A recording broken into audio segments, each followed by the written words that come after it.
Jadi kula suwun seperti keinginannya Rasulullah sallallahu alaihi wasallam. Terus niki terakhir anna Rasulullah sallallahu alaihi wasallam kana la yanamu hatta yaqra alif lam mim tanzil wa tabarakalladzi biyadil mulku wa qala las antawuf yufaddilani kulla suratin fil Qur'an bi sab'ina hasanatan. Jadi di antara kelebihannya surat Tabarok adalah mengungguli umumnya surat dengan kelas 70 kali derajat. Jadi keunggulannya surat Tabarok itu bisa sab'ina darajah di bawah surat-surat yang lain. Sudah, ini surat Tabarok agak panjang.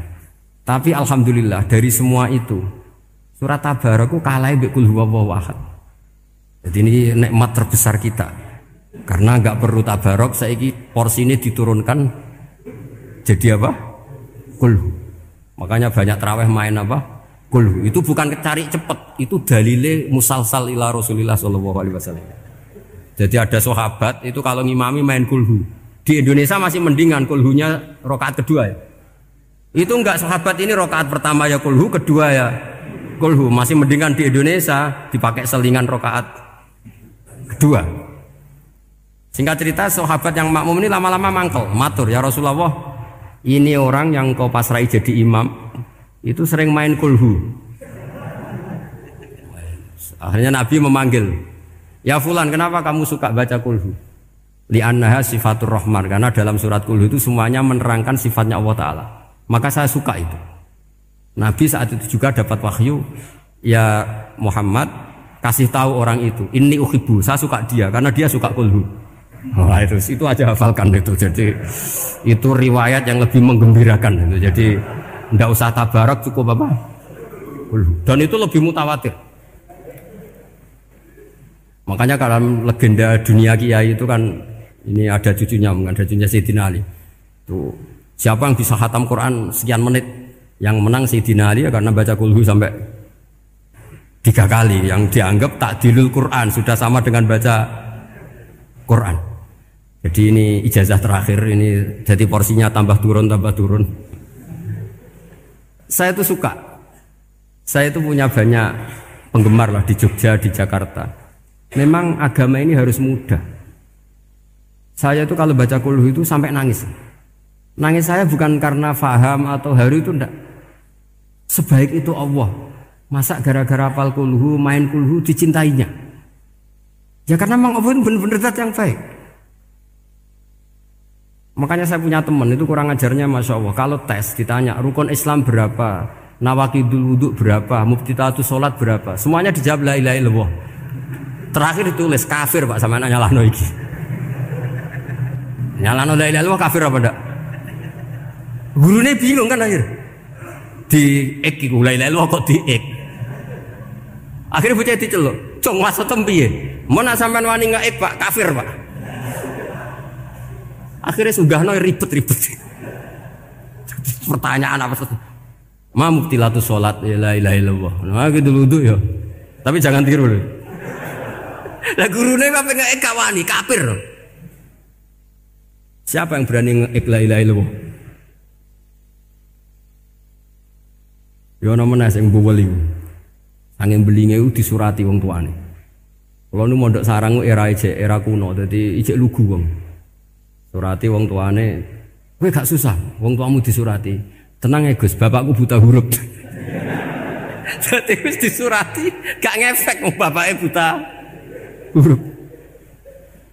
Nah, di Islam, saya ulang lagi di Islam. Dengan tanda kutip kesalahan-kesalahan kecil gini ku zaman Nabi, sahabatnya Nabi, iku kabeh udah berkah. Makanya enggak ada ilmu sebarokah kayak zaman Nabi. Wong goblok wae dadi berkah. Sampai Nabi ngendikan aksaru ahlil jannah al-bulu, akeh-akeh penduduk swarga iku wong goblok. Mergo wong goblok iku piye? Apa dimangkeli iku ya gaweane pangeran. Nabi itu pernah disomasi wong goblok. Itu ya piye? Nabi kan cerita kiamat tuh gini. Yang kemarin enggak jadi itu. Terus kiamat di Indonesia kan berapa kali ya? 999 terus 2000 berapa? 12 terus Jumat apa kan sering mau ada kiamat tuh. Saya sering ditanya tamu, Gus, ngenteni kiamat teng pundi? Entah ini barang aku aneh-aneh. Mungkarwan layak alamuha illahu bokas bakas. Nak misalnya tenan piye Gus? Ya tenan sing entek Gus anak aku gak. Wah sesuk tajak ngenteni kiamat ora sida kiamat. Aneh-aneh. Saya ulang lagi. Ketika Nabi cerita dasarnya kiamat itu sahabat itu enggak mikir. Padahal mereka orang-orang pinter. Si mikir wong desa, Mas. Ya Rasulullah mata sa'ah. Engkau itu cerita kiamat terus tapi enggak jelas tanggalnya. Lalu itu kapan? Wah kaget sahabat, oh, pinter juga. Kalau cerita itu ada tanggalnya dong. Ini kan cerita terus tapi enggak jelas tanggalnya. Apa diamuk wong desa? Ora diamuk mangkelno. Nabi meneruskan tentang ahwalil kiamah, masih nerangkan ahwalil kiamah. Dibaleni lagi. Ya Rasulullah mata sa'ah. Lalu kiamat itu kapan?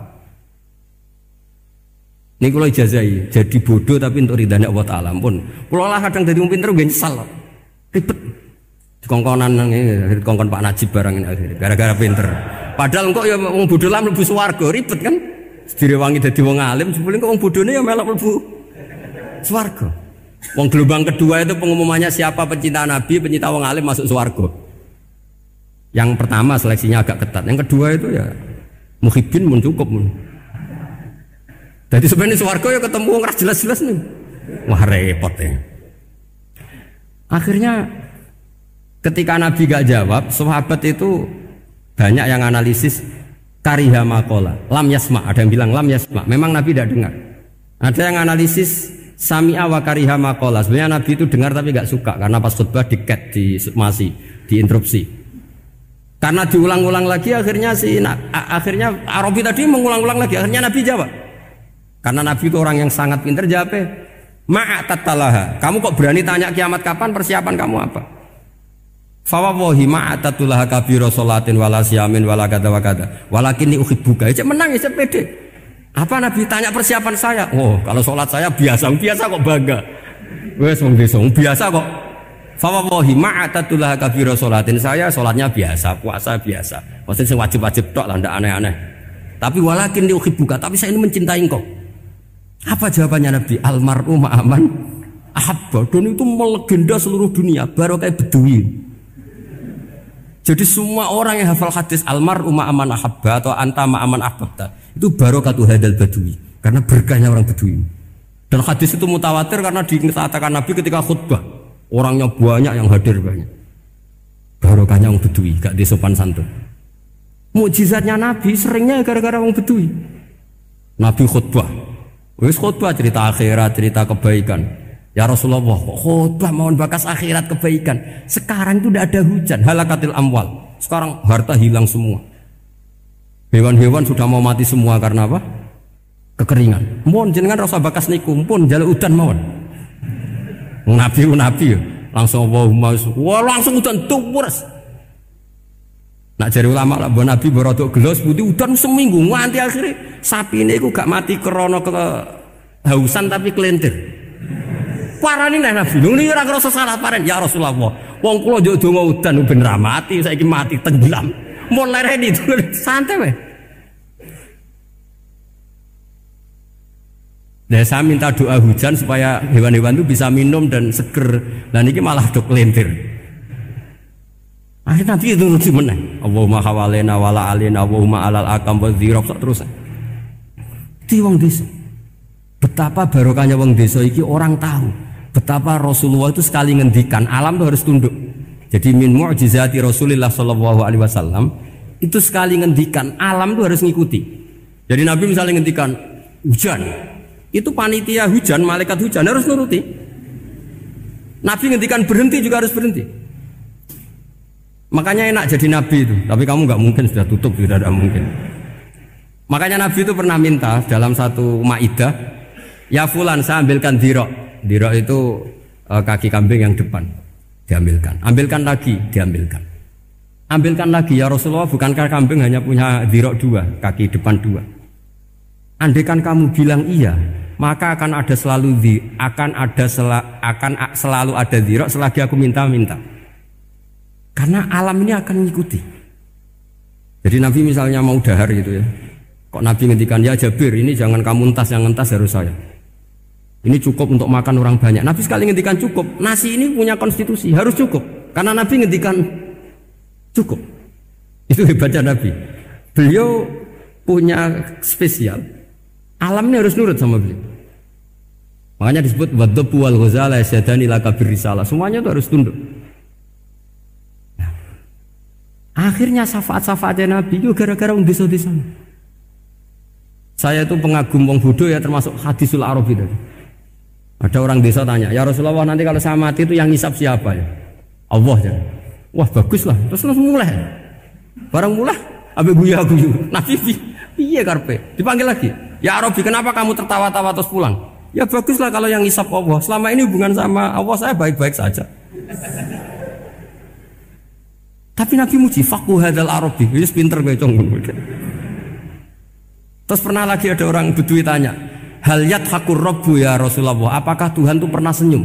Pernah tertawa?" "Naam," kata Nabi. Ya pernah. Lan na'dima min rabbin yadhaku khairan.